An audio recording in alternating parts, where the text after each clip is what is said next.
आणि शेतकऱ्याला देऊनही गेलं पाहिजे. समजा मेघ आले आणि पाणी न पडता निघून गेली की राग येतो. मेघ आले, शेतकऱ्याची पेरणी झालेली आहे, आता पावसाची अत्यंत गरज आहे आणि गर्जना करत आले आणि तसेच निघून गेले. लोक बरं नाहीत म्हणत, पण हे बिचारे मेघ आले देऊन गेले. आणि म्हणून आपण आलाच असो. आता थोडक्या 15-20 मिनिटामध्ये थांबणार आहोत आपण. थोडक्यामध्ये सांगतो. थोडा फट मोठा धरला की तो मिळायला थोडा उशीर लागते, लक्षात. आणि म्हणून संगतीचा महिमा या अभंगातून महाराज सांगतायत. सांगेल मी आपल्याला. कुसंगतीचाही एक महिमा आहे. पतन उद्धार. पतन हा कुसंगतीचा महिमा आहे, उद्धार हा सत्संगतीचा महिमा आहे.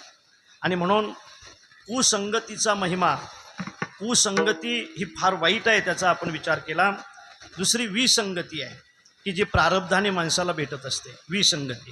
विसंगती भोगावं लागते, त्याचा सुद्धा एक महिमाच आहे, त्याचा सुद्धा एक महिमा आहे. विसंगती भोगावी लागते.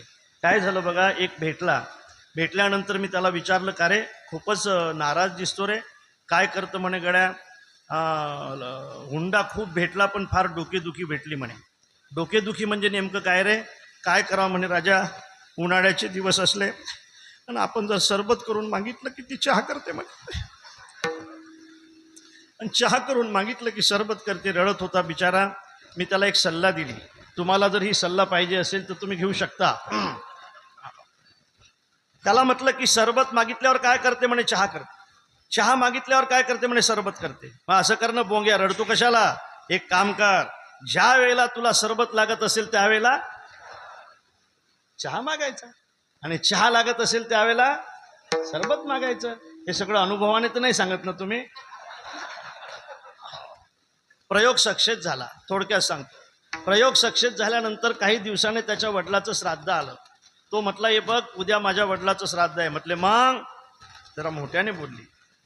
मला असं वाटतं की आपल्या गावात सप्ताह चालू आहे. म्हटले मग? मला असं वाटतं की त्यातले 50 वारकरी आपण जेवायला सांगू. ते म्हटले 50 नाही 100 सांगायचे. उलटी होती ना. म्हटले बा 100 सांगू, पण मला असं वाटतं की त्यांना तू चांगलं पिठलं भाकर करशील. अशी वीज कडाळली महाराज. पिठलं भाकर असते का? श्राद्धाला वडी असतात, भजी असतात, कुरडे असतात, सांडवे असतात, खीर असते. म्हणे पिठलं भाकर, तुम्हाला तर काही काय नाही, डोकं नाही. आणखी एक शब्द म्हटला जातो, तो जरा जड अंतकरणाने मी म्हणतो तुम्हाला. काही